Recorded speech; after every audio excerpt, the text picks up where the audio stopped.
Well, welcome to another edition of the Digicel Sports Show right here on Islandstats.com. Jay, I know we're getting into commercial, but Jay and Jay. Yeah. How's that? Finally. Finally. Jay. And Jay.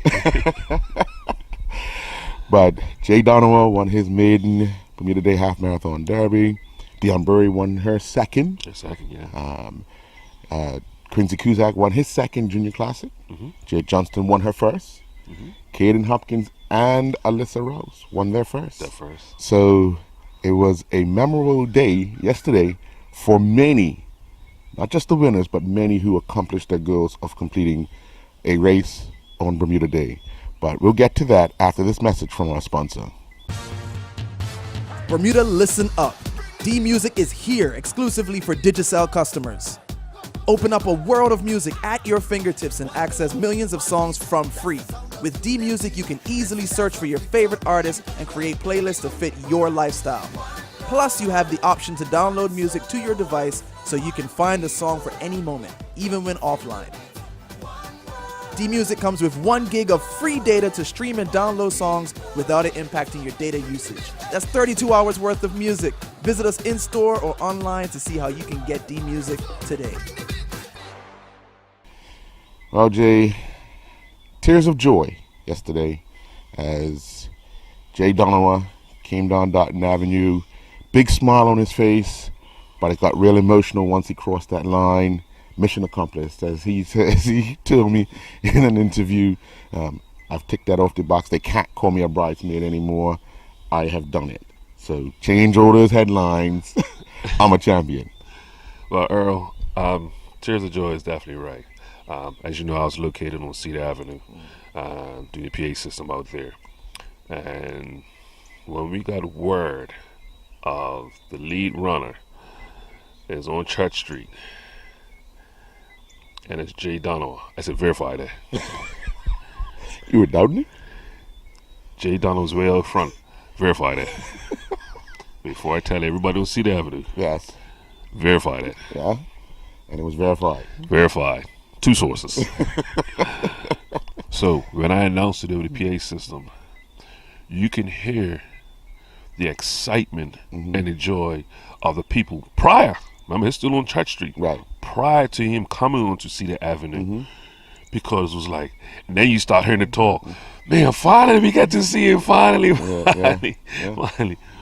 So, as I was talking to the crowd, having the crowd up for him to enter Cedar Avenue, man, that's probably one of the biggest applauses I've heard for a runner in many years. And I think whether you was a Jay Donovan fan or not, yesterday you was definitely his fan, because the standing ovations people gave him, and I could only imagine coming down that. Well, it was, the crowd grew as he made his way, because when I first looked around, there weren't many people around the finish line and so forth, but as he got closer, the crowd grew and grew and grew. And the thing was, when he came through the finish line, it almost took him a good half a minute to get from the finish to even walk up by where the media was set up, because he was swarmed by so many people. And of course it was an emotional time for him, and he's going through so much. I remember, I think 12 years. Yeah, I remember. His first one was in 96, and you gotta think, Earl, that's a long time, number one, to be competitive. Yes. To keep his body in shape with all the injuries, but he's still been at it. Yeah. So many disappointments. Right. Bridesmaids. So I think a few races he knew that he should have had, but didn't. Yes, this year came into a lot of speculation on who was going to run, who wasn't going to run. Yeah. But we had seen him train. Yeah. It was nothing out of the ordinary. He's always out keeping his body in shape, and it worked for him because he was the one, and he was debating whether or not he was going to enter. He finally did. But as I told someone night before last, he'll run from muscle memory and experience. Yes. He'll get rid of who he needs to get rid of early, and then later on try to get rid of who else is around. Unfortunately, nobody went with him. Yeah. And he was able to break away, keep a pace, and then manage himself all the way through to that finish line. And I know when he laid down last night, he played that hour and 20 minutes back in his mind over and over and over. And you saying that, I think that was even more surprise also, was that the lead that he did have on the second place runner. Right. It was such a tremendous lead. And to see Jay in that position, I think we all started to choke up because, and it was so funny because, people come to me, what would have been better? Typical Bermudians. Everybody's gonna say, well, what would have been better? Yes. But If. Yeah. He would have did it coming from Somerset. Yeah. The crowd, because of being up from Somerset, to see him come down. And so you understand. Yeah. Majority of those races, he came second, was out of Somerset. Yeah. So you understand. But I tell you, in Jay's eyes, a win is a win. This was perfect. Well, he was coming from a blessed place. Yes. St. George. Yeah. Got you. Yeah, you did. Yeah, you did. On to the female, man, at the brewery. She was excited as well. I mean, things fell in place for her. She got around a group of guys that she can pace with, and that helped her along, pulling her away from Martina Chesky-Bell and Karen Smith. Karen just finished a triathlon recently. And probably would have had more legs had she had not done it. But I mean, she was looking strong. Once again, she was actually looking quite comfortable coming down Cedar Avenue with her pacing. Very, she stands out. Yes. She stands out coming through her stride. It stands out. Yes. But she looked very comfortable coming across Cedar Avenue. And I was like, you know what? You can see where she's once again, she's been relevant for quite a while now. And to stay in this type of shape. My question to you, because you follow this sport a lot closer than I do on a weekly basis. Surprises. Were there any? And male and female as far as time is. Because even though the record was 108, we was not even close to that. But on the performances of the runners, besides the first place winners, right? Any surprises? I don't think there were any surprises, only because the conditions played a part in it. Obviously, coming out of St. George, the causeway caused a bit of trouble. Some say they didn't feel any wind, but most would tell you they did. There was a headwind that they would have struggled to get across that bridge. Some would have tucked behind others. But really no big surprises. I mean, if you would have put down on paper the guys that lined up, once they lined up, you'd have put your money on Jay, and you'd have put your money on Dion for the women because they had the experience of running that distance. The others will have to dig deep to get to that distance and run a different pace. As predicted, when I saw who was there and who wasn't there before I left with the cyclists, I pretty much had that in my mind that that would be the outcome. Now, who was going to be second, who was going to be third, really couldn't say. I mean, because again, it's all for that day. Ivan Norde, he has been out running, not competing much, but been out running, training, and hey, second place. He'll take that. Chris Harris was one of the favorites coming in. It had Jay not run, he would have had a shot. Finished in third, So it was good to see young Sean Trott back out. As he came across me, I said, "There's only one thing missing, brother, and that's that smile." And he gave it to me. So, good to see him back out. He had a few health issues and got away from the sport for a little while. But I think he's got that juices flowing. Hopefully he's got that juices flowing because he was a junior to be reckoned with, and hopefully he can get back to some form. I mean, a top 10 finish. Yeah, absolutely right. When I did see him come across, I said, "That's Sean." I think is that Sean Trott? Right. And he stands up straight, so it's very recognizable. I was like, man, I'm glad. And same thing, I'm glad he's back because about 4 years ago, you said, though, this is the future right here. Yeah, this is the future, along with the Marshalls. You can see the future. These guys, I think, came top 5, top 8 about 4 years ago. So you could see where the future was going, but then you said health problems kicked in. But glad to see him back out there. Even like I say, Van Norde, once upon a time, he was Yeah. very competitive. Very, very. Second a couple of times too. Yeah. Top 3 a couple of times. So in all, love to see the relays Yes. because that adds Bit of flavor. a bit of flavor. Especially because even though you might have a down year in competition, as we talked about earlier, a lot of athletes not competing. Right. That the favorites, we should say. Right. But we have a lot of other people not only running for charity, running for families, but just running in general and trying to be a part of this whole race. The juniors. Wow. Quincy Cusack, second time winner of the Junior Heritage race.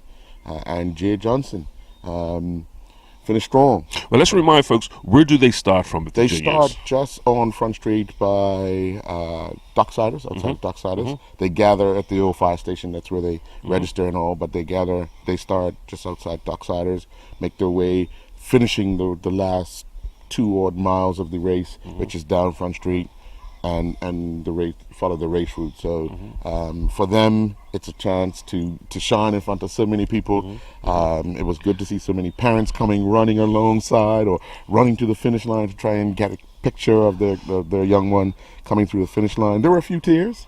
Obviously, it's a hard race for some of them. If they're not totally prepared, some of them had breakfast or a heavy breakfast. Some of them wouldn't have eaten at all. All those things come into effect. But congratulations to every one of those juniors who got to the start line and finished the race. Most definitely. And you said it earlier, the crowds. I don't think people understand what that does for a runner, because a lot of times when you are training, and even on a weekly basis, you might see 1 or 2 family members are out on the roof early Saturday mornings, early Sunday mornings. It's not gonna be a crowd, right? So what happens a lot of times? Your ego kicks in, whether you're male or female. Yes.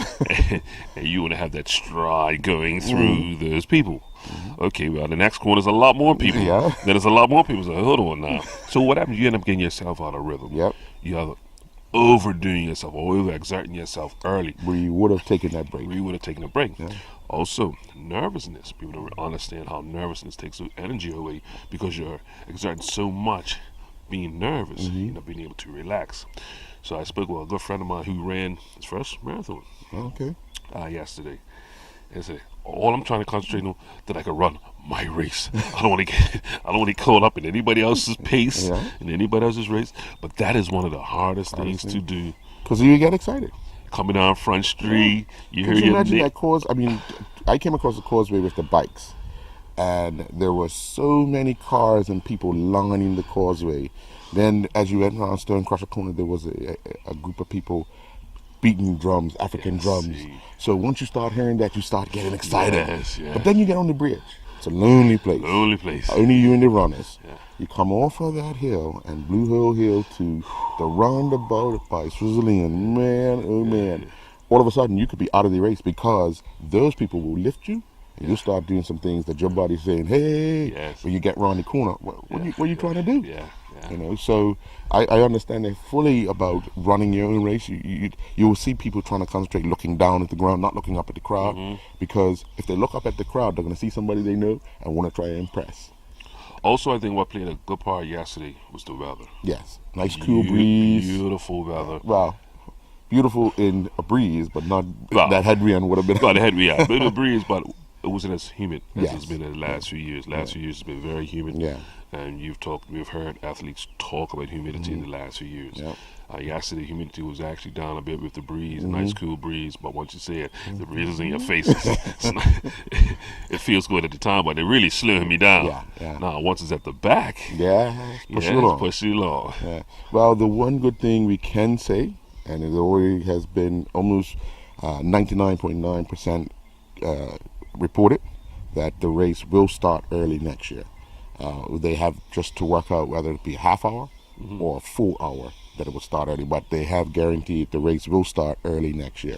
Have they specified the reasonings? Because the runners have been asking.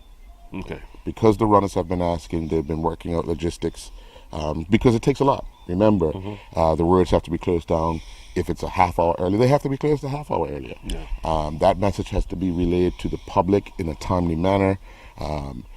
Bus schedules, ferry schedules, it's public, and you're using public roads. So, you want to make sure that everybody is informed well in advance of what's going on and how it's going to be managed. So that means I got to be on Cedar Avenue even early next year. Yes.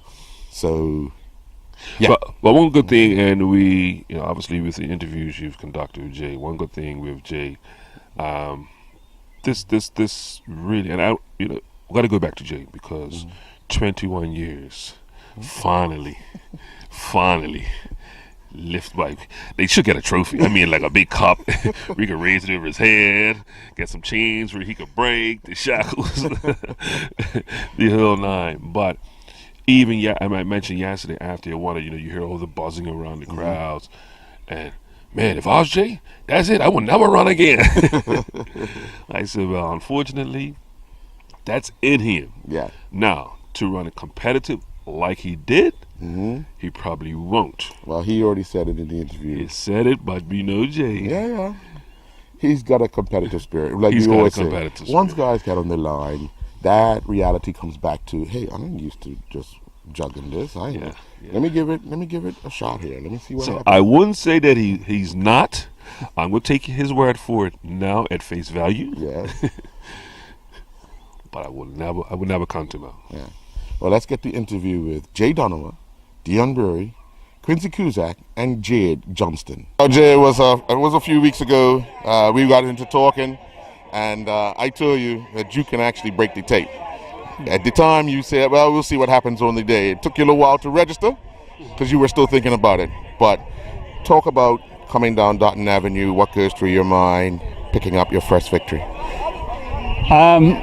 Well, coming along Cedar Avenue, it was just like, that's when the realization really hit me that I was about to win this race.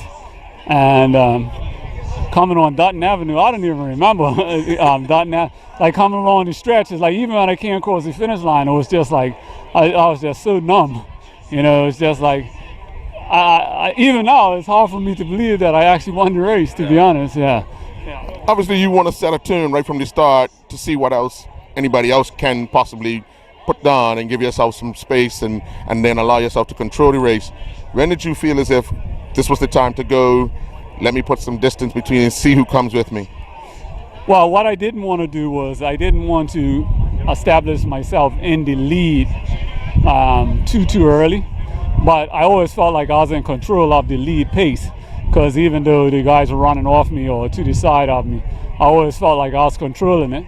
And when we went over Blue Hole Hill, I just maintained the pace that we had been running along the stretch, and that was enough to sort of break it up. And then after that, it was just like coming down Clayton and to once I got to like mile 5, across from Francis Patton, is it? Yeah, Francis Patton. Then I knew that I was starting to like drop the guys, and then I just started playing like little mental things for myself, like that. So just kept telling myself like when I got to once I got to Flats' Hill, that was a struggle going over there. But I just kept telling myself once I got to the top there that whoever was behind me was going to have to be running like 20-something seconds faster for the next couple miles to catch me. And if I knew if I just maintained that pace, I should be good to go. And then I gave myself another mental marker to get to top of ZBM. And when I got to ZBM, that's like 10 miles. And I say, I can run 3 miles with courage. And when I got on to Front Street, it's just trying to maintain it. And Church Street's always hard. When I got to Church Street's always hard for me. But I knew once I got up to by the cathedral, I could look down and see like the fire trucks, my colleagues. And I had always envisioned like if I win this race, and I got to like the corner of King Street, the guys would put the sirens on, which they did, and I would be fists pumping and all that. But today was about business. But I just wanted to get to. I had no time for high fives and all that today. I enjoy that now. But yeah, in hindsight, I probably wish I did. But yeah. Concentration on the race itself. Now, I respect the competitors. Yeah. Now, we could hear the radio as you're running past Belvin's, and apparently Lamont came out and said something to you. You want to share what he said? Oh no, he just said yeah, this is yours, Jay, like, you know, something like that. Lamont was probably one of the few people that I actually saw, you know, because I was so focused. Like, I mean, even my son, I knew where they were going to be down by Belvin's there. And Lamont was further down the hill. He was down by Ornamental Ironworks, so it was easy to see him because he was kind of isolated. But yeah, he just, you know, gave his normal support. And, you know, I mean, one thing I've always had a good rapport with all my competitors. I mean, you know, when we got on the line, you know, it's race time, but afterwards, like that there. So I spoke with his mom not too long ago. So, and his dad sent me a message yesterday wishing me well. So, you know, I mean, I appreciate, you know, the support. So, yeah. Lamont won his first one last year. You've won your first one this year. You two battle next year, maybe? See who can get that second one? No, this is going to be it for me. Lamont's got a lot more years to go. His definitely in the prime of his career. I'm definitely cheated a few years. Yeah, thank you. You know, I'm definitely way on the other side. This is going to be it for me in terms of if I run this race again, it will be like I just do it like non-competitive. But I tick the box now. You know, for so long I've been a bridesmaid in this race, and now today I finally can etch that off. But it's funny because remember back in our conversation when Mike, we were talking to Mike, and he said, well, I came second quite a few times and a lot of people forget. So maybe now people will forget that and now declare you as a champion? Oh yeah, well, they're going to have to. I mean, no matter what, you can say, you finished second 8 times, but I finished first once. So, you know, so that supersedes everything. So yeah, so it's all good now. All good, yeah. All right, well, congratulations. Thank you very much. Second win. Is it as special as that first one? Very special, because at 47, I wasn't expecting to be number one. 47. Well, it just goes to show because 2 veterans of the running scene are champions today. That's a contribution to the hard work and effort and everything that you put into it, and you get your reward. And a day like today is such a sweet one, isn't it? It is. I've been working really hard. The time wasn't really fast, but that's okay. It was hard, it was humid, and it was long hills. It was a tough race, and I'm just so proud of myself. I'm so excited and so thrilled. Yes. When did you feel as if, okay, I just got to keep this pace, keep everything under control, and just cruise my way in and save some in the event that somebody made a late charge? Yeah, well, going over Flex Hill, then Devonshire Hill, getting up by the Arboretum, I think that took a lot out of my legs, but I said I'm going to keep going.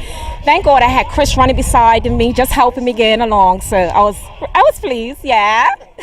You can't stop smiling, and obviously you're really, really happy with it. But where do you go from here? 47, female champion, back to defend next year, coming out of the sweater vest. Ashley and Rosanna and Ashley Berry, they'll be back out again. Yeah. But for the entire year, you are the female half marathon derby queen. And that's a good feeling. Yes. All right. Well, congratulations. Thank you. Well, Quincy, your second time in this? Second time. What was different this time around? Some of the athletes that were my age didn't really come out to run.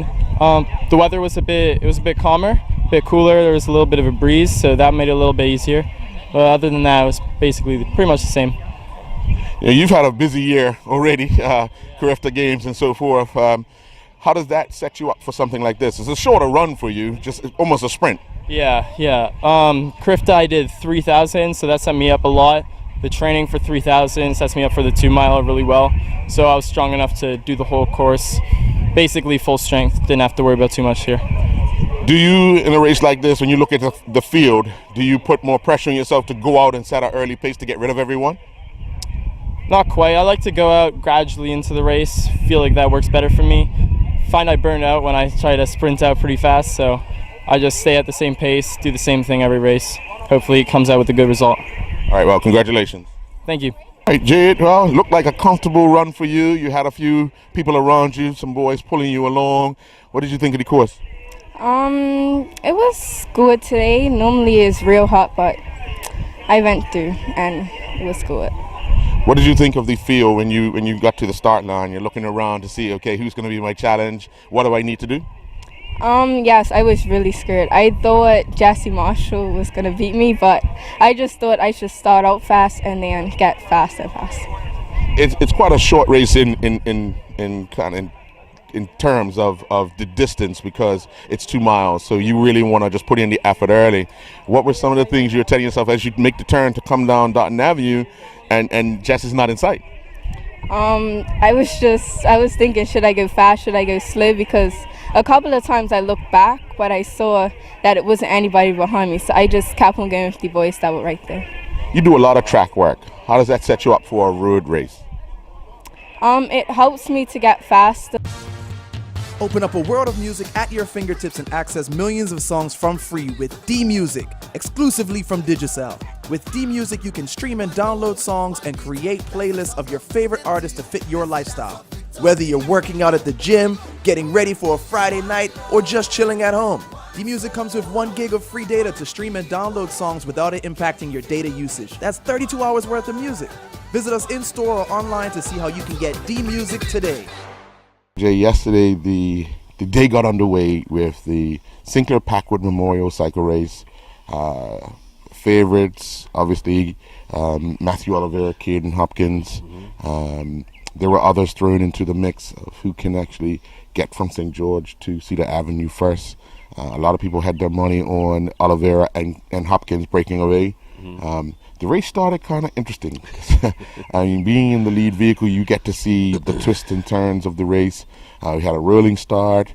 Actually, the race officially got underway by the sign that says, "Welcome to the Old Town of St. George."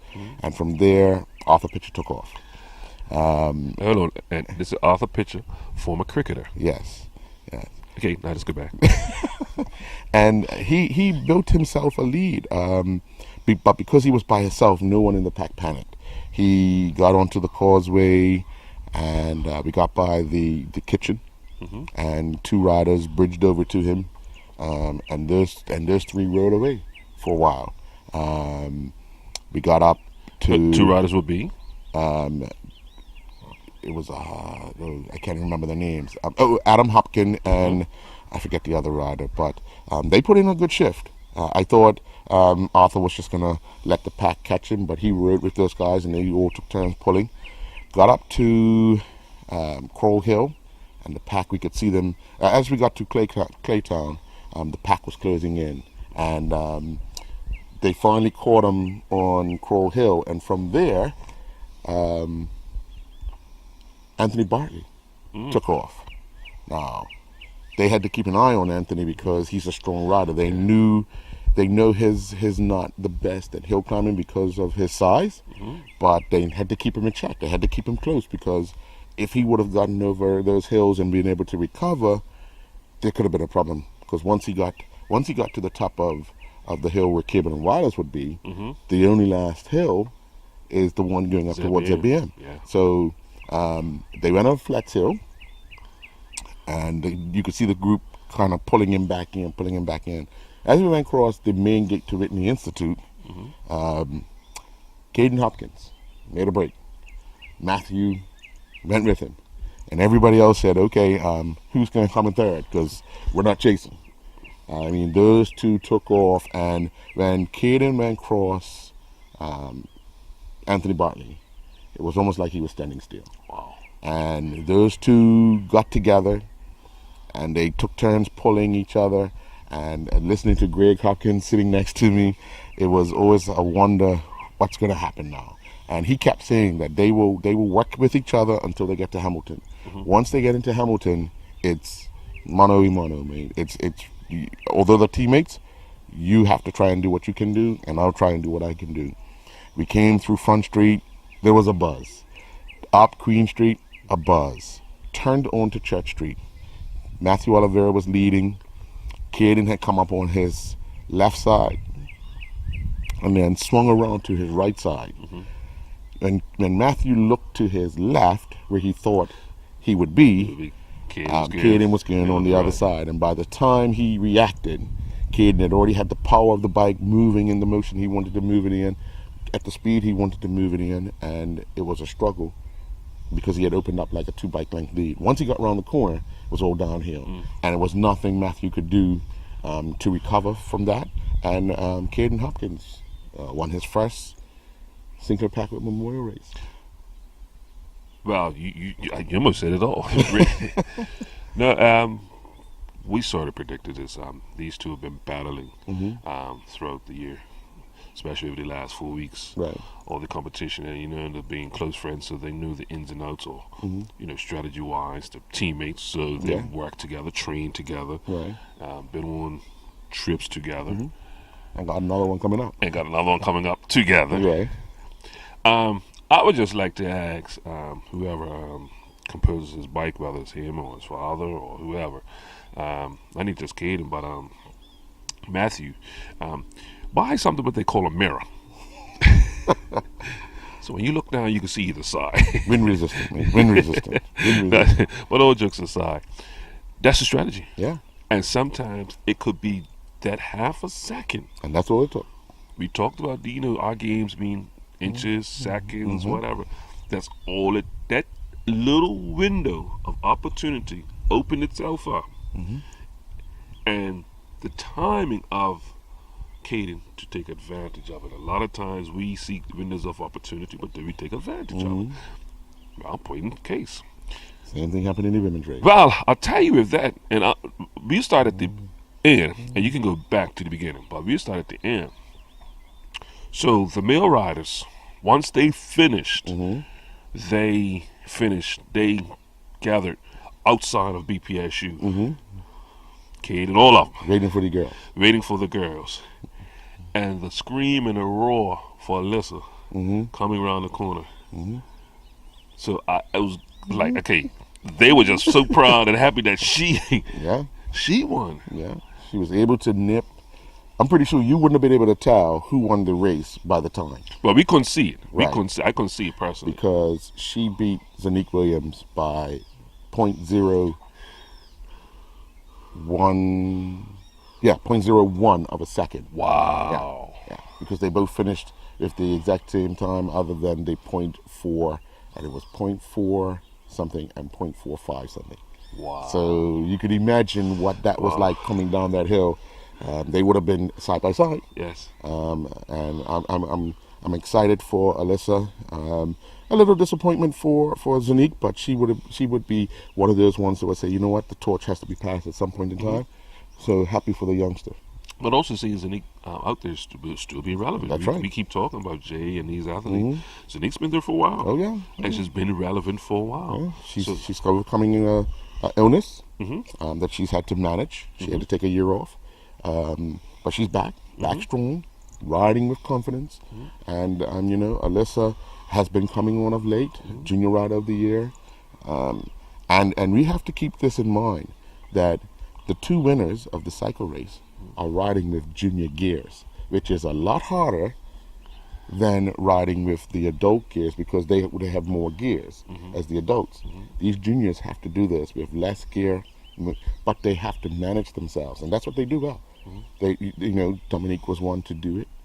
He advanced to the senior. I mean, he's off in Belgium. He would have been smiling, knowing that Caden and Matthew had a battle, and just to see Alyssa and Zanique have a battle. He's good friends with everyone, so he would have been sitting back and having a big smile and getting ready to race this weekend himself. But just to know that the cycling world back in Bermuda is vibrant, and the youngsters are doing their thing. That was the point I was just going to make.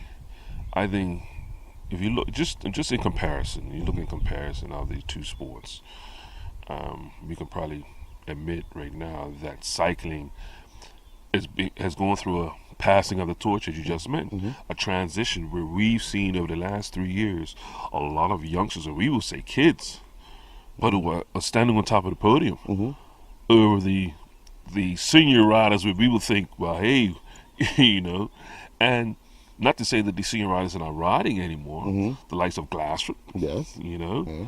but Finished fourth. But we look at Shaquan with a couple of years Richardson, ago. yeah. Yes. And then we like Tyler Smith. You know, if he whatever sport he would have picked yesterday, Yeah. he would have been in contention either way. Dominique Mayo, we talk about him. Who knows what happened if he would have been in the race? Right. But also you're looking at Caden and Matthew. So, and then there's another generation right behind them. Yeah. So quite interesting. Swimming is another sport that we'll talk about, but that's another sport I think is making a great transition from kids, or we say youth, getting to the elite level or the adult level times that we would expect for a championship. Yeah.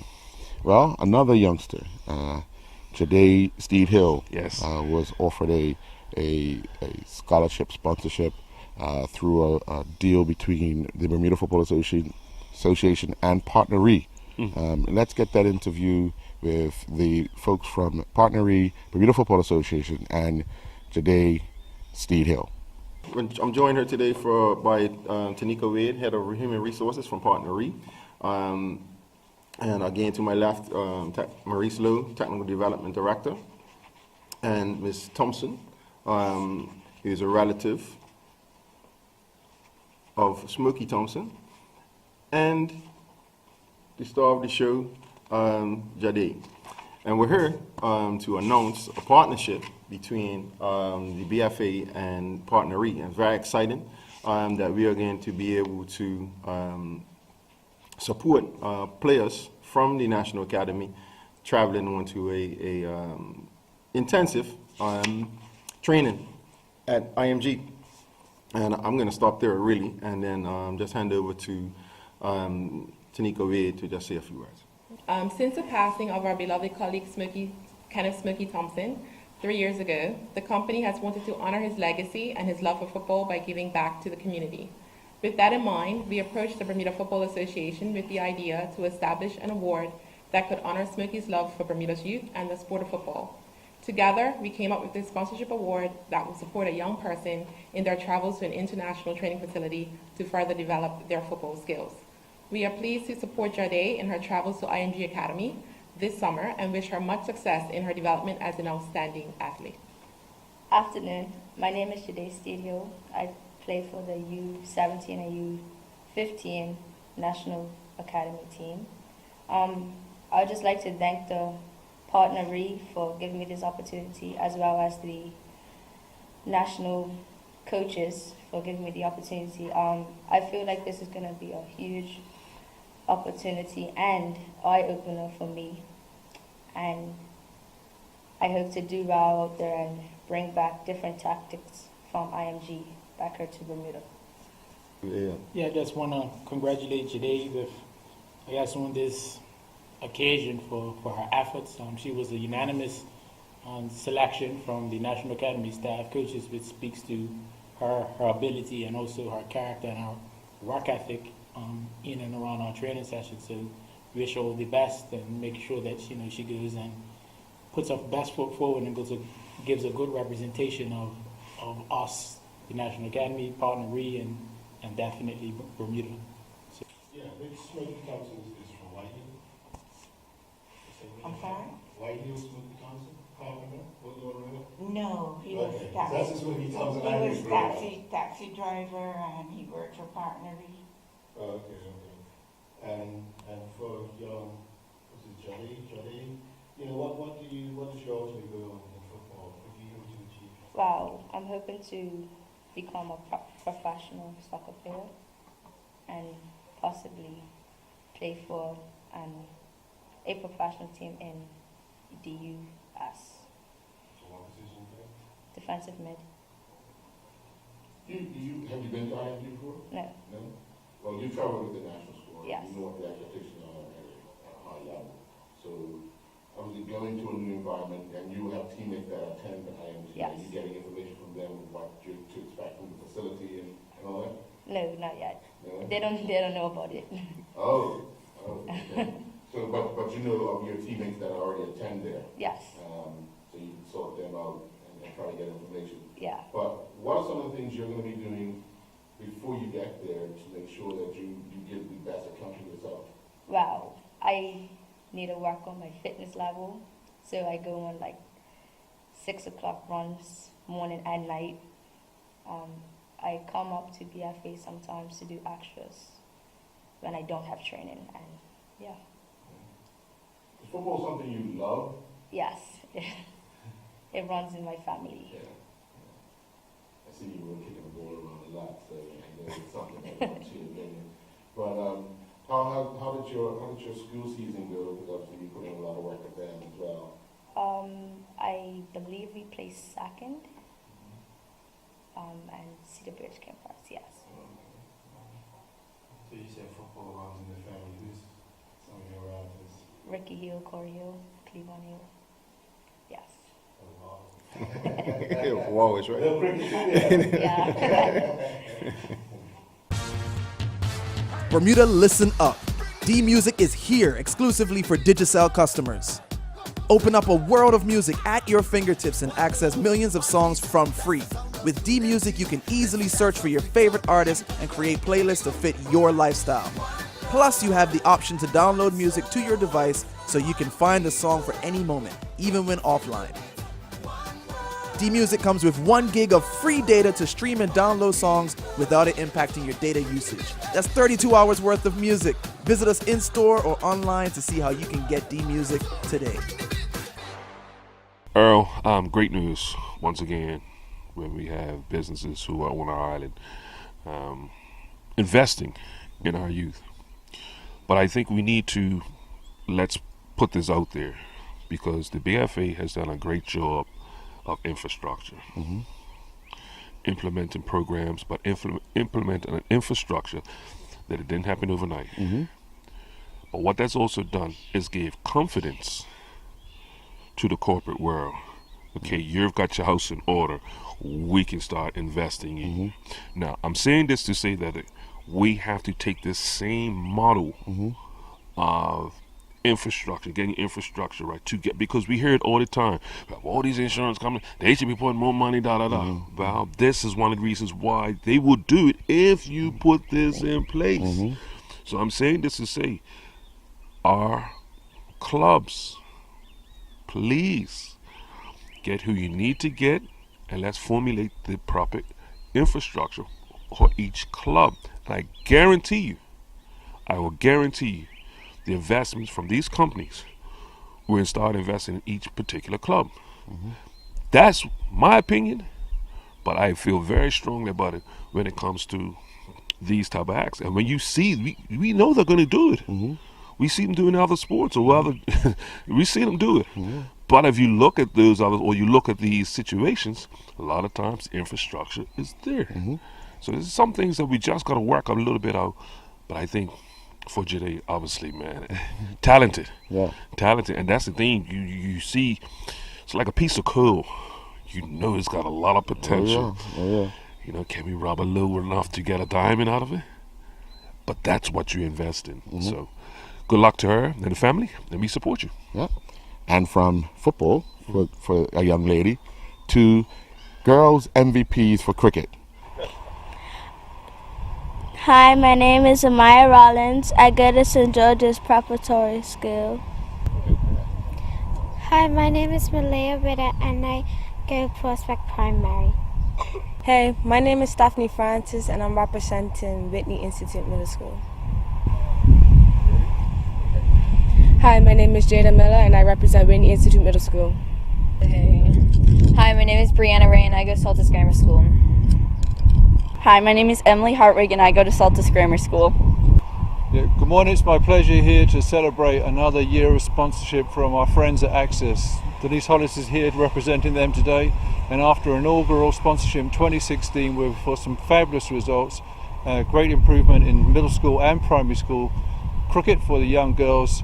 Access are back on board and we have an after school program. We actually have 2 under 11 teams competing. This year they actually won a game. So the first game of the season, the Access Angels beat PhD. I know I wasn't supposed to say their team out loud, but they're doing very well. We're very proud of them and we're looking forward to another fabulous season. Thanks to Access very much. Good day. I'm Denise Hollis, representing Access Capital, and we would like to express that we are very proud to assist with girls cricket in Bermuda and look forward to a long relationship with the BCB and the BSSF. And congratulations to the young ladies who will participate in our program. Bermuda, listen up. D-Music is here exclusively for Digicel customers. Open up a world of music at your fingertips and access millions of songs from free. With D-Music, you can easily search for your favorite artists and create playlists to fit your lifestyle. Plus, you have the option to download music to your device so you can find a song for any moment, even when offline. D-Music comes with 1 gig of free data to stream and download songs without it impacting your data usage. That's 32 hours worth of music. Visit us in-store or online to see how you can get D-Music today. Well, Jay, from girls cricket to the upcoming 2020 finals, we have the plate final and the main final at Seabreeze Oval scheduled for Sunday. The plate final will see Commercial League outfit or Evening League outfit, Tough Dogs, taking on First Division Devonshire Recreation Club, and then Eastern County rivals Bailey's Bay and St. David's going to battle. Well, hold on. Can we say this might be a Central County rivalry after a few years? Well, it is, actually, to tell you the truth. I don't know if you can say rivalry after 2 years. But 2 Central County teams in the plate, 2 Eastern County teams in the main. Yeah, it's quite a matchup. Obviously, we've got some experienced players. Some may have seen over the hill. Dean. Not calling their names. Azim. I'm not calling their names. But they got some young guys also there. But with that experience, it's hard to manage a game.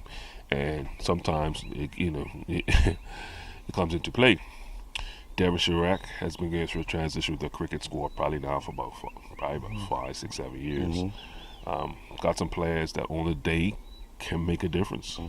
2020, you just need 1 or 2 on that day that could really, really make a difference. So I think personally that's going to be a very, very interesting game. Who shows up? Yeah, because I didn't even know who to pick on this one.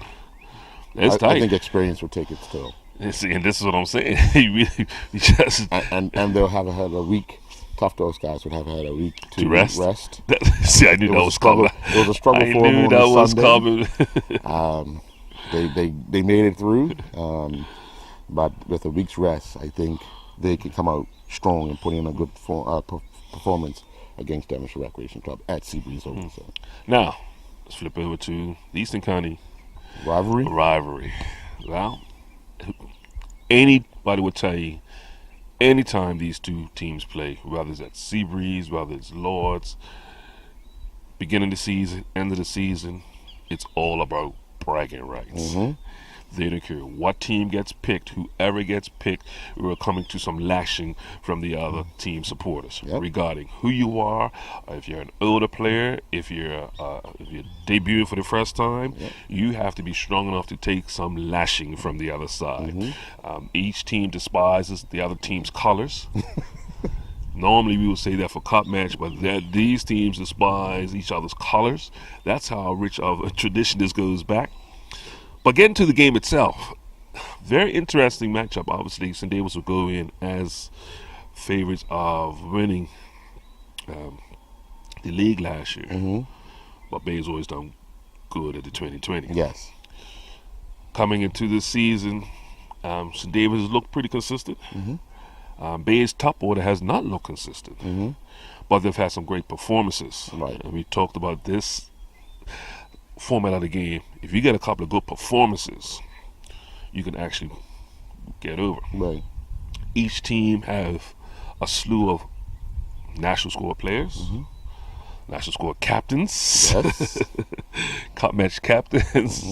So very interesting, I think. And then on the day, I think we've got to even mention the field preparation, because early in the year, last year was some talk that Seabreeze would not be available due to a sinkhole caused by some of the weather we had in the fall of the winter. And for them to get that field back up and running in playing condition, and they said the wickets have been pretty decent. So we're looking forward to a great final, not only in the plate final, but also and St. Dave. I mean, Bailey's Bay is also a great 2020 field. Yeah. It's small. It's closed in. It's closed in. The atmosphere should be an exciting one. And folks, please do not park your car close to the field if you don't want to replace your windshield. You put your mouth on somebody. Well, last weekend was the conclusion of the Deloitte Open Tennis Tournament that saw Janaze Bradshaw Douglas and Gavin Manders take the men's and ladies title. Got a chance to speak with Gavin after he defeated David Thomas in the final. Let's get that interview with Gavin Manders. Anything else? You always want to defend the title, and you managed to do that again this year. Tough match with David, 3 sets. Obviously, going into the final set, you want to make sure that you gather your thoughts back because you lost that second set. But what goes through your mind as you get ready for that third set and then the battle you had? I mean, I don't know. You just, whenever you're in a final, you have to be ready to, to go to war. I mean, at the end of the day, whoever wants it more usually takes it unless someone's just having an exceptional day. After I won the first, I knew I got up early on him and I knew he was going to catch himself. So, coming towards the end of the second, we were both serving really well for most of the day. He was able to break me at the end of the second, so I just had to get the mindset ready to start chasing his forehand around because he started to catch a groove. So at the end of the day, for me, it was just about just being ready to run, and just playing my game. Obviously, it was 2-1 that the fourth game. You see his body language change. It's like he was about to give up, but he didn't, because he's that type of player. You've been playing with him a long time. You're up you're up 5-2. You lose your set, it makes it 5-3. You don't want to go back and give him another option to get back or another chance to get back in. So you have to actually concentrate even more in game 5. Game 5 of the third set. I mean, my whole goal was to just try to get a break because it's very tough against his serve. The ball moves a lot. It kicks up. I was just trying to focus in on getting a break and then holding because, each time you break, it's a higher percentage that you get broken than normal. So for me, it was just to stay focused, try to get a little bit of a cushion so that I could feel a bit more comfortable and hit through the ball a little bit more. How does this set you up for your season? I mean, it's good to get a victory before we leave for Davis Cup and Island Games. And I've lost the last 2 matches in ladder matches to Dave. Dave's been playing some great tennis. He's hitting his backhand a lot more solid than usual. So for me, I mean, it's just a little edge for me to have the confidence. But at the end of the day, every time I come out and play here locally, I plan on getting a victory. It doesn't always happen, but for the most part. So it's just about momentum, using this momentum to get ready for international play. At this point, I mean, I love to compete, so local matters, but at this point for me, it's all about representing Bermuda internationally and representing well. You always seem to get on yourself a lot, but you always seem to come right out of it. How do you switch on, switch off? Well, it's never a switch off. I mean, for me, it's, I'm hard on myself. That's what's allowed me to be the champion I am. I demand 100% effort. I tell my juniors the same thing. I try to lead by that example, and it may look to someone else like I'm getting down on myself, but it's definitely not that. It's just the fact that if I could have took 1 or 2 extra steps, or I could have done something a bit more, which in most of those cases I could, that's me just telling myself, get your head out of your, and kind of put in the effort and make sure you do what you teach. Well, Jay, it was during the Antigua Bermuda race that we got a report that some 200 miles off Bermuda, one of the contestants' boats ran into trouble. Les Crane, a former Commodore of the Royal Bermuda Yacht Club, was skippering his boat, and it started taking on water. They put all the emergency measures into place, as he explained when he arrived back on dry land, but must have been one of those harrowing moments for him and his crew. It's the middle of the night, it's dark, you hear all sorts of things, you don't know where the water's coming from, you don't know how the water started coming into the boat, but all in all, it worked out for everyone involved. Unfortunately, he's lost his boat of 14 years. A lot of time and money spent in that boat, memories, and unfortunately he had to watch that all sink away as he was rescued along with his crew, and they sailed away from the boat. Wow, yeah, we talked about it. I mean, it's definitely a harrowing experience when you hear the story. And you can watch all the movies you want, but I don't think you ever get that sense of helplessness. I think that's what it is. You feel helpless because you can have all the emergency measures, but you just don't know where it's coming from. Right. You don't know how long help's away. How long? That's the other. You don't know how long help's away. You don't know how long it's going to take to consume the boat. Yeah. And people will tell you in emergency or dire straits, 30 seconds feels like forever. But every minute is valuable to stay calm of some sort. And whatever the emergency plans you have put in place to try to execute them for the safety of your crew. Unfortunately, was unable to save his vessel, which obviously, that's probably like his second child, more or less. Right. But in saying that, I think over and all that there was no casualties. I mean, I know I'm thinking of lucky stars because that could have easily been a whole different story. Yeah. Well, let's get the interview once Les Crane arrived back in Bermuda from the Royal Bermuda Yacht Club. We're here for a special press conference with the skipper of Monterey, Les Crane, also a past Commodore of the Royal Bermuda Yacht Club. And we obviously have had something that's been going on over the last couple of days, and we're here today to ask the members of the press who've come here to ask their questions and hopefully get some answers from Les Crane. And we'd like to ask members of the press to take the floor and ask Les a few questions. Well, Les, we got the report that obviously it happened overnight. What were the conditions like? It was a beautiful night. We had 10 knots true, 17 knots apparent. We were close reaching, right up the rum line. The wind had been down earlier in the night, and we were motoring, which is part of this race. We'd set sail about 2:30. The watch. There was one watch that was on to 4, and then my watch came up at 4. So I'd gone back to bed at 3 after we got rolling along, so I came up at 4, and at about 4:15 I went forward, and for some reason I went to look in the head, and there was the head was full of water. Right up to the threshold of the compartment. Now, when you're on starboard tack, you have to close the sink because water will percolate back.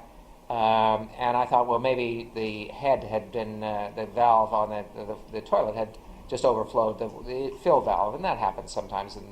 And I didn't think much of it, but I was very concerned by the volume of water. There was a lot of water.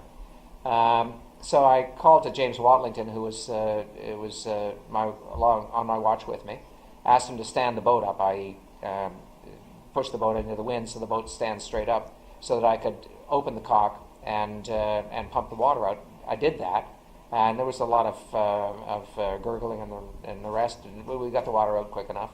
And then I told James, okay, we're all set. Then I went back to the galley of the boat. Well, the boat's it's a center cockpit boat, so the salon is higher than the forward section. It's higher than the galley. So the galley floor is sort of the same height as the floor forward. When I went into the galley, there was water in the corner of the galley. Remember, the boat's like this, so there's water in the corner of the galley. So I opened the engine and found that there was about 1.5 feet of water in the corner of the engine room. So I went in quickly, closed the seacocks in the engine room. I'd already closed the seacock up forward, and called out to people that we've got a problem here. closed the other seacocks. We have a table with all the seacocks on, and then tried to find where the problem was. In the meantime, we knew that we had, very luckily, we're in a race and we've got other boats in the race, and we were using Yellow Brick, and we're using, you can see boats on AIS, and we had Esprit de Corps, a Volvo 60 I should say, from Montreal, out of Montreal, and we knew he was about 4 or 5 miles behind us. So we tried to, I got one of the crew members who tried to raise him on the radio. We'd had some problems with the radio before the start. We changed the antenna, and so I had him basically using a VHF, a handheld VHF, and we couldn't raise him.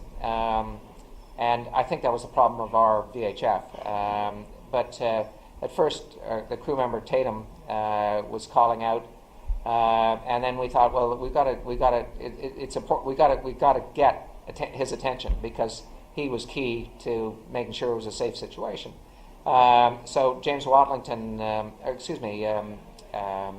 Jock McRae from Oakville, who sailed with me a lot, he got started on the flares, started a red flare, then sent on a parachute flare, and the parachute flare certainly caught their attention, so we could start to see them coming towards us, and then eventually we got in radio contact with them. So now we knew we had a safety situation. In the meantime, some of the other crew members were getting their life raft ready, and meanwhile we're trying to figure out where the problem's coming from. So then we launched the life raft, and the life raft, of course, had to launch upside down. So a couple of us had to get on the stern and muscle it around. Typically, you can get in the water and flip a life raft over, but it's a lot better if you can do it without. Once you get somebody in the water, you're asking for trouble. So anyway, we got that flipped over, and so now we have the life raft.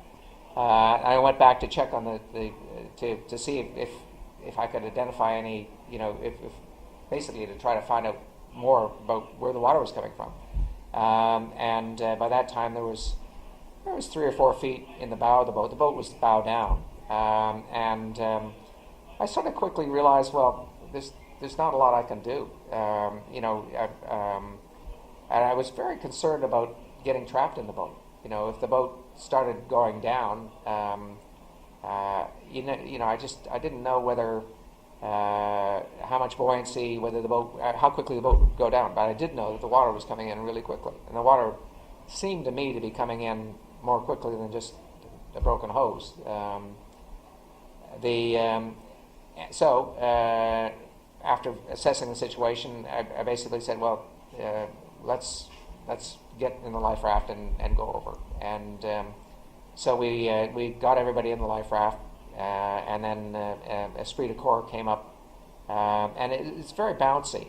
Even though it's they're lovely conditions to sail in, there was a good chop, and you're knocking around. But the water's warm, and I mean, if you had to bail in any situation, it's sort of not a bad situation. Esprit de Corps came over, and we took us all aboard. And then you're watching the boat, and the boat's getting lower and lower, and eventually, so basically at 4:15 we saw the water. At 4:30 I saw the water in the galley. At 4:45 we established radio contact with the Esprit de Corps, and basically at 5 o'clock we were abandoning ship, and it took the better part of half an hour to get people off our boat into the life raft over to Esprit, and on balance uneventful, but it's bouncing around.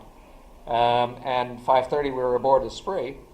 And we stood watching, and it's sad. I had this boat for 14 years, and we've done 40,000 miles on this boat. You wonder what else you can do. But we just couldn't identify where the water was coming from. And then later in the day, when we're sort of reviewing it, and as you know, you're talking to this crew member and that crew member, the crew that were on the watch before us said, well, a half an hour before that, there was a sharp bang, a cracking bang that they heard, and we don't know. We just don't know where the water was coming from. The first sighting of the water was forward in the head, and the boat filled up very quickly. So how far is the step up from the forward part to the salon? It's 2 steps. It's about 2 feet. So it's pretty sudden. So it's a bow at a leakage. That's the place that was going to fill up first. I think so. I mean, but at the same time, the water is going to percolate from fore to aft underneath the floorboards. But there are bulkheads, and they're weep holes. Yeah, they're weep holes, but the water's not going to get through the weep holes that quickly. And by the time we left the boat, the bow was we have some pictures of it. The bow was right down. By 7 o'clock, the bow was awash, well, actually before that it was awash. By 7 o'clock, we basically decided, well, the bow's awash. There's nothing we're going to do here. We're not going to get back aboard. So we started off, and the boat was obviously afloat because it showed it on the 7:30 yellow brick report. It showed, but that was the last report. So I got to presume it went down. And I've been talking with the crew on Esprit, just fabulous guys, really enthusiastic, lovely people.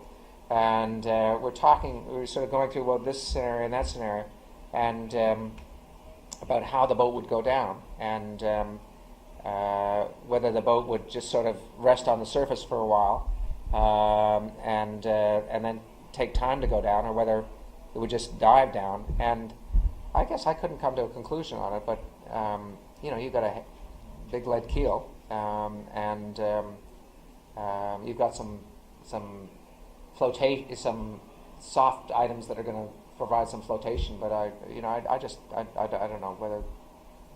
How do you feel about it, Talbot? Would the boat go down? Or? Maybe there's some air pockets too. Yeah, but the way. Under the deck. Yeah. And I thought, well, maybe air would get trapped in the lazarette, but the lazarette hatches would not have been dogged down, so they'd just blow right out. Anyway. As you sail away from something you've had for 14 years, what goes through your mind? Oh my God, we sailed. We left this boat. This is a program that I've been on since Christmas a year and a half ago. We had this discussion with America.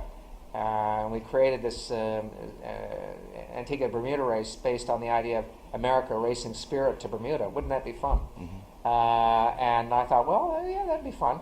I was basically involved from Spirit's point of view. And then I thought, well, actually, maybe I could bring my own boat over and join it. And my boat was in Greece at the time. So back in July, we left Greece, took the boat to Malta. In September, we took the boat from Malta to Las Palmas. In November, we joined the ARC from Las Palmas to St. Lucia, brought the boat up to Antigua, and we're doing this race. And I've got my kids coming for the America's Cup. We have friends coming. This was going to be our chance to bring the boat back to Bermuda, because we bought the boat in 2003. The boat's not been in Bermuda since 2004. So we were coming back, and we were going to have a great time with the boat in Bermuda for the America's Cup. And then the boat was going to go up to, with my son, to Connecticut. Was going to do the Newport Bermuda race next year. And then we were going to take it back across the Atlantic to the Azores and get ready for a CCA cruise in Sweden in 2019. Anyway, that's all history. And you spend a lot of time with a boat, and and we had this thing so tweaked out, and we just while we were in Antigua, played around with the bowsprit and developed a proper strut for the bowsprit, which holds the code 0, and we rejiggered the code 0, so the code 0 was on this torsion furler in a sleeve, and it was just great. We had, and everything was working like a charm, and now it's all history. What was that conversation like? The first conversation with your family after you getting on board? Just sad, you just, what do you say? You just, the important thing is everybody's safe. There's been a lot of, we modeled this race after the Newport Bermuda race in terms of safety equipment, in terms of, we've had a lot of experience in organizing races like this.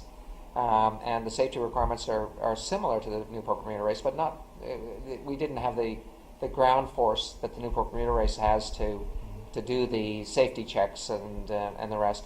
But the safety equipment everybody had on board was the same as the Newport Bermuda race. So everybody had EPIRBs, everybody had life rafts, everybody had was broadcasting on AIS. We had yellow brick transponders, so everybody knew where everybody else was. And you're sailing in a race. We had a caveat in the race that allowed motoring because we knew that it's an up and down wind situation. But you're all together, so you know that there are other people around, and you can see them on yellow brick. You can see them on AIS, and we're lucky they were there.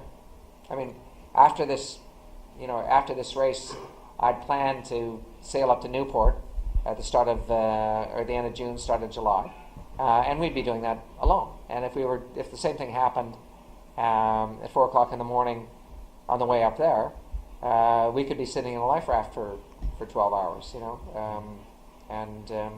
anyway, it's everyone's safe. The crew's all at home, probably having a dark and stormy right now, and it. But I don't have a boat. That's been part of our family for 14 years. Can I just say, Les has said an awful. I think it's a good moment for bringing Commodore Latrice Oakley, Commodore of the Royal Bermuda Yacht Club. It's difficult for Les to talk about himself. To talk about the experience and the man sitting next to you. Well, I've known Les for many years. He was Commodore when I joined the club, and I've always been a sailing member here. He sailed with me in Etchells. He sailed with me in many other instances here. He's been an avid sailor for many years, and many, many hours and miles on the ocean is what he has put through. I mean, we know that we've been to every Newport meeting. We talk about safety at sea. We've been through many, many iterations of what do you do? And it sounds like these guys, they knew exactly the safety protocol. They had all of their documents in order. They had their maps on the boat, so everybody knew where everything was. What an excellent way to, make sure that there's safety. And, we in Bermuda, we know we're in an island of devils here, and we know that we're in the Bermuda Triangle, but it's wonderful that our safety at sea is most important. And we at the Royal Bermuda Yacht Club will have a safety at sea, and we will look forward to Les bringing this own personal experience to the safety at sea in Bermuda this year. It's interesting because you make notes to yourself about what you should be doing, and obviously we would have done better if we'd had a drill before the start on abandoned ship procedure, on taking water procedure. And we didn't have to do it before the start. We could have done it in a quiet time afterwards. Just run through where all the seacocks are, and what everyone's going to do. And you said you had a chart. Yeah. A map. So you have a plan of the interior. Yeah, but I have to tell you, I had a chart. It's a plan of the interior, and it shows where all the ports are, and significantly, and our boat has a lot of ports. It also has a lot of ports that are above the waterline, and they're all marked. And the ones that are below the waterline, I've highlighted. But even then, I'm looking at something, and I know now I should have had a bigger list of. If the number was 10, I should have, rather than just have this chart, I should have had a list of the 10 ports, and so that we could have had you tick off one, each of the 10 to make sure that you didn't miss one, because it was just a map, and that's, it's lots of things you think about after the fact. Anyway. Any more questions? Yeah, I mean, so it's obvious. Sorry, it's Jonathan Bell from Digicel. Right. A landlubber, and it's completely hypothetical. But any idea if there was this long crack, obviously should be getting on water, what that might have been? I don't really know. I mean, I had a rigging situation a few years ago where I arrived back at the boat, and the rig had been tightened to the extent that we had to take 4 inches out of the backstay, and I listened to what the theory was, and then talked to other people after the fact and eased it off. But this boat's it's a Kevlar GRP boat. It's workhorse. It's a really strong boat, and even if you push the mast down, it's hard to imagine that would have created an issue. I have no idea what it was. Didn't feel like we hit something. The guys would have noticed that. I mean, the guys, when we came on watch, there was no particular notice of this noise. It was just, after the fact, we started talking about it, and because we were trying to figure out, well, why would the boat fill so quickly? And if you have a 1-inch hose filling the boat, I don't think the boat would. I mean, it's a big boat. It's a big volume boat. The boat's 16 feet wide, and it's a flat bottom. There's 4 cabins. There's a lot of volume in that boat. Anyway, that's where we stand. Can you imagine trying to fill a swimming pool with a hose pipe 1 inch wide? That would take you days. Well, yeah. I mean, it's there's some water pressure, but yeah. Any other thoughts? Talbot? With other vessels there, I mean, safety wasn't. Oh, we were. This was. I mean, it was a. You couldn't have asked for a better situation. We had Esprit de Corps, 3 or 4 miles, or 4 or 5 miles behind us. We had Spirit of Bermuda, about 5 miles behind them. All 3 boats. We started with a call to the boat that we knew that was there, and then when we realized we weren't getting a response, and we think it was our fault, not their fault. We added Mayday to the to the announcement, and when we added Mayday to the announcement, Spirit was on the case. And you also sent out a message on the yellow. actually, we didn't. I used my my sat phone. The Yellowbrick messaging service was fabulous in this race. We used it a lot, and it's a marvelous addition, and very easy to use, much easier to use than sat phone. But no, I wanted to talk to Harbor Radio or RCC Bermuda, let them be sure that they knew where we were. We'd already prepped Harbor Radio. Harbor Radio, they knew who was in the race. They knew all the satellite numbers. So when I called him, he knew what my satellite phone number was because it was on the spreadsheet that we'd given him. And he knew what EDC's, as Esprit de Corps know, satellite number was. So, they were right in the loop. And they hooked the U.S. Coast Guard in because I was concerned about the life raft. We got off the life raft onto EDC. I thought we should be piercing the life raft so the life raft wasn't floating around. but the fellow at the U.S. Coast Guard didn't seem overly concerned about it. He said, well, is the life raft marked? Is the life raft, and asked for a description of the life raft. So the life raft's still out there. I think it's important to stress that basically yourselves and other boats handled the situation. Although the US Coast Guard was informed, they didn't have to deploy their resources. Oh no. And the short answer, there are no resources out there. You know, that's an issue in this race. You know, you're racing from Antigua to Bermuda. You're racing the right side of the Bermuda Triangle. You're never closer than when you leave Antigua.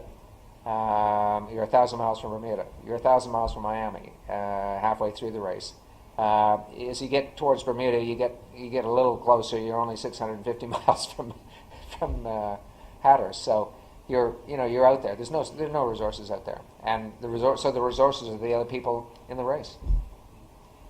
And it was a very skilled group of sailors in this race. I mean, it was incredible that some of the boats we got in this race. I have to say, Louis was quite responsible for bringing a lot of those people in.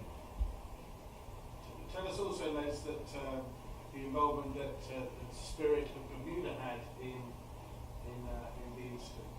Well, Spirit was standing by, and Spirit offered to take us aboard off EDC, but we were very happy with the folk on EDC, and they're just a great bunch of guys. And Gilles Barbeau and Maxime, fabulous guys, and they run this sort of work challenge experience program out of Montreal, where they get employees to experience a common event, and they do sailing events and mountaineering events and biking events, and they're really enthusiastic guys and really great people to be with. I was very impressed by the crew. So did they let you drive? You bet they did. They let me drive. I was watch captain for 4 hours last night, and in about 5 knots of breeze. And but the boat, it's a boat handles like a dinghy. I mean, it's a 60-foot dinghy, wet. You don't want to be on the foredeck on that boat. It's just it's a dinghy, and lots of sails to play with, and it's fun.